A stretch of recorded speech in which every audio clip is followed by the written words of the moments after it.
Magandang umaga po sa inyong lahat, sa ating mga katabang at ang ating mga viewers, mga listeners natin ng Radyo Katabang 107.7 FM dahil nandito tayo ngayon sa bahay ni Ma'am Yolanda kung saan ito yung hinahangaan ng mas marami mga kababaihan ngayon, ng mga senior citizen dahil bukod sa ibang mga bayan, ang bayan ng Vinsons ang nagbibigay ng ng bilang, kumbaga sa mga 100 nararating yung edad na 100 years old or mas pa, di ba? Meron tayo dito mga 101, 102. So, ngayon mapalad tayo ngayong araw na to kasi makakapanayam at makakausap po natin si Ma'am Eulalia Pagao. Pasok po tayo sa kanilang bahay, samahan niyo po kami at kasama ko ang aking buong team ng Radyo Katabang. Ilan po ang anak po ninyo lahat? 8. Wow! Ano ba? 8. 8 ang daming anak. 3 ang nasa estate. Tapos po, ilan po yung nandito po? Mga ito, inaasupan ay tapos sa mga retired teacher, retired sa semi. Sa dar. Sa Basel ko'y forestry. May mga kanya-kanya na po silang mga professionalism or trabaho na ginagawa. Retired. Mga Mga retired na yung iba. Ilan ang retired. Siyempre po, at kung 100 na po kayo, siyempre sila. Ang mga anak mo, hindi nasa part na rin po ng senior sila. Senior na din. Yung panganay ko ay 79. 79. 79 years Yung old. sunod ay 75. Sa edad po ninyo 100, anong taon po kayo nag-stop naman ng trabaho po ninyo? Tumigil sa trabaho. Ay walang tigil at hamak mo walong pinaaral. Nagbukid ako. Matalim na yun. Lahat na yan ang trabaho. Kundi itong huli, kinuhan ako ng anak ko ng 20 years ako sa estate. Yun na ako nakapahipahinga. So yung 80 years po ninyo dito po sa Pilipinas, yung 20 years po ninyo sa States. Estate. Nakatulong din siguro po yung yung mga taon na nasa States kayo para mag-relax or nagtrabaho din po kayo doon. Ay, hindi na. Nasa bahay na. Nasa bahay. Kasama ng anak. Pinalaki ko. Umalis ako'y pagkakasal. 8 years.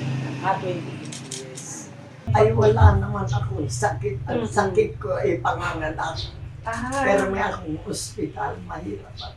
Mahirap po Pero kayo. nakawalo. Pero nakawalo po kayo. Ha? Nakawalo po Nakawala kayo. na anak. Pero normal po yun o mga cesarean? Sa ospital Ay, ako. okay, sa ospital. Yun ang na-ospital ako. Pero bagay sakit-sakit lang yun. Ay, hindi po. Ay, Diyos ko nung nahirap ako nung farmer. Ano? Nagpatanim ako nabigyan ako ng magulang ko ng 10 hectares. Inataniman ko yung internan yung. Kung bakit nga ako'y nagtagal. Ay, sus. Uwisa ka. Magang-maga pa, punta na ako sa liman.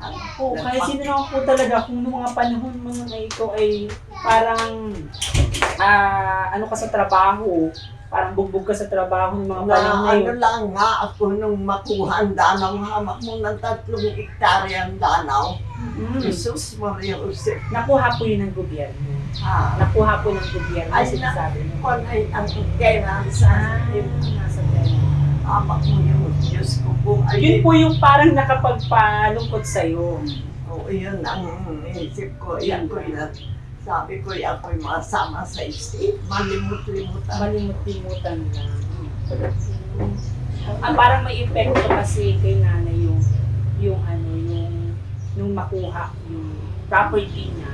Hamak ko na 3 Amaki hektarya. mong 3 tayo. Yung Gulay po, nanay. Ano? Oo, Gulay. gulay. Sa estate ay magaling ang gulay. Inaano lang yan namin, biniblend. Opo, biniblend at saka po yung mga steam lang. Ilalagyan mo lang ng sauce. Oo, di pwede kang may fresh vegetable. Ang galing ng vegetable ko. Pero ano po, makikanin din po kayo. Makikanin. Makikanin din po kayo. Ay, hindi. Konti lang. Kaunti. Oo. Kasi sa edad po ninyo nanay, dapat ano na eh, parang sukat-sukat na lang Ay, yung hindi ka sa pagkain. state ay hindi ka magkikanin.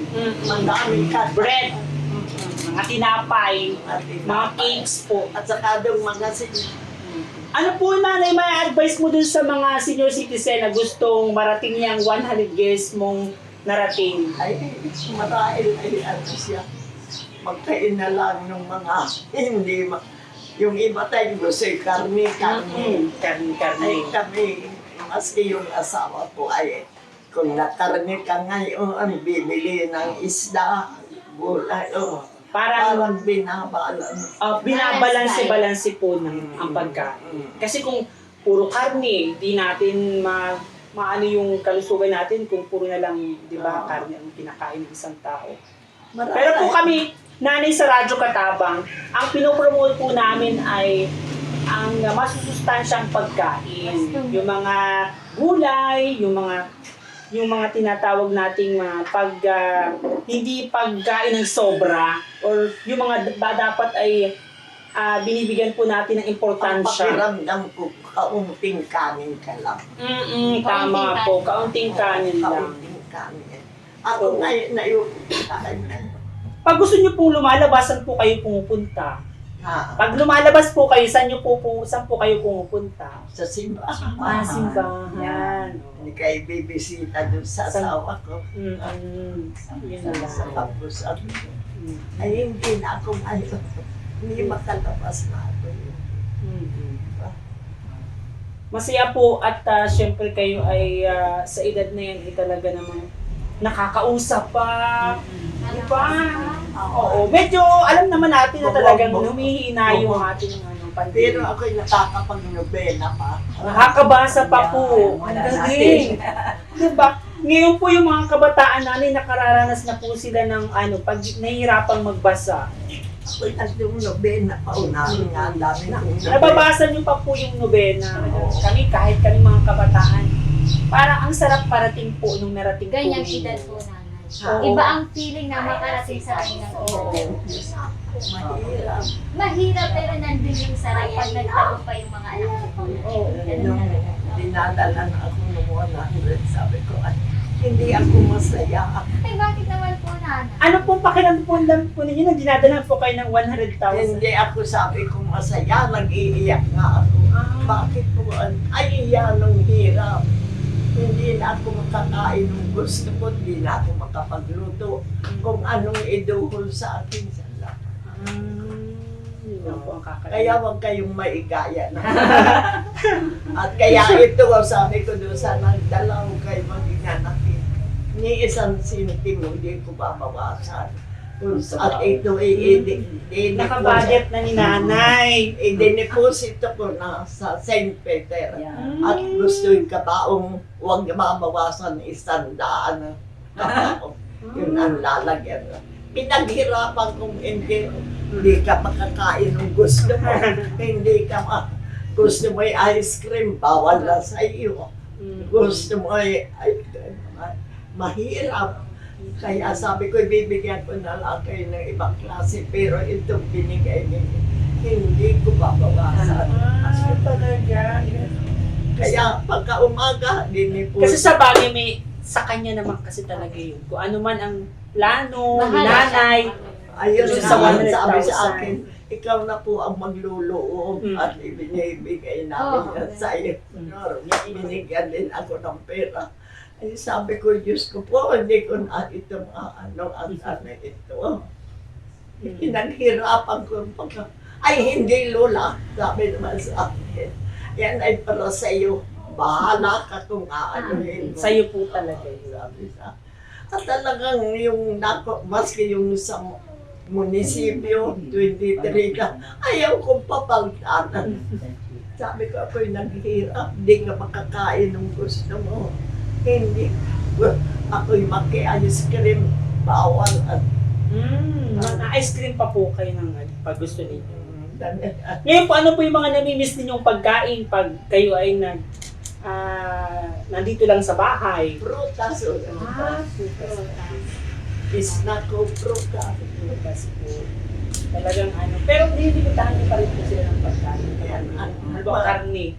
Pag ginadaan, ginadaan. Dinibitahan. Kasi syempre, Gulay. Limitado na lahat po. mga gulay. Okay lang po yun. Sakali sa mga natanggap mo, ano po yung pinakamasasabi mo? Iminahal ko at talagang yun ay pinaghirapan ako sa loob ko ng isa ko. Bibigyan ako niya ng pagkain. Ayaw ko at paano maaano. Yung katulad niya mga soft drinks ay inuubo ako. Kaya sabi ko, minahal ko yung perang natanggap ko sa gobyerno. At pero sabi ko nga Nina, nakatulong na maral ako sa mahirap. Ama ko yung 3 hektarya ang danaw, naani yun ng ilan. Sabi ko ganyan. Ay, kaya sabi ko, nagtatawa yung mga nagdala ng pera. Pasensya na kayo. Ni isang sintimo, hindi ko kayo binigyan. Nagsabi naman ako. Oo, ang sa Pilipinas, meron tayong... Hindi ko babawasan. Ibig sabihin, Ma'am Dani, ni Nanay, ang buhay ay pinaghihirapan at minahal. Ay, talagang hirap. Ano siya? Bibigyan ako niya ng Kasi ice hindi naman niya cream. mararating ang 100 taon kung hindi niya talaga yun, siyempre sa pag-iingat niya, sa bawat araw na hinaharap ni nanay, diba, ay talaga namang narating niya yung 100 na Narating ko ito'y talagang hirap. hinahirap din. Oh. Saka talaga po sigurong masipag si Nanay nung kabataan pa niya. Ay, talaga, naputpod ang sinilas ko. Uwi sa kanya sa kuntudan na yan dyan ang danong namin. Yan, tinta niyang tatlo-tatlo. Alambre ka na si Lola. Alambre na ako, sabi na ko sa alambre.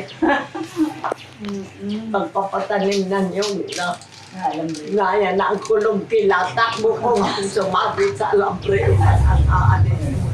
Tapos ito noon ay lagayan namin ng palay putan. Puno ito ng palay mga bata.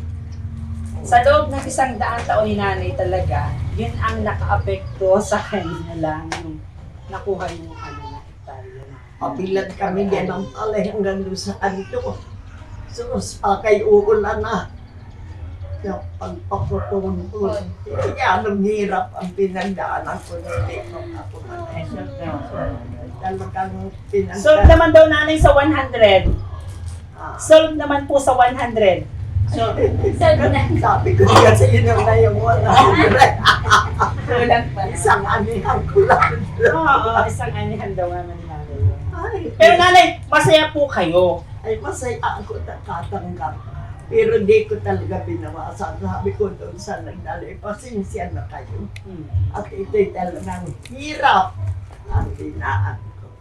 Ay, Nanay, matanong ko lang po, kung kayo po ay may pasasalamatan, sino po kaya ito? At bakit? Ayun po, sasalamatan ko marahil ayun. Nasa itaas. Walang iba. Walang iba.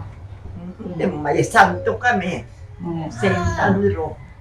Yan po, may ibibigay kaming para maalala mo naman kami from Radyo Katabang ng Vinsons pag umainom ka ng Gatas. gata sa umaga, sa gabi. Gusto ko pong maalala niyo po kami ang Radyo Katabang. Sino pong pangalan? Radyo Katabang po ng Vinsons. Ayan. Tapos may papayong po tayo para pag mahal si nanay sa... Maikot ka po sa farm mo. Pagmasing pa ka, Nanay. Oh. Ayan. May remembrance lang po kayo from radyo. Ayan. Picture naman daw si nanay. Ayan na may payong at tasa. May paso.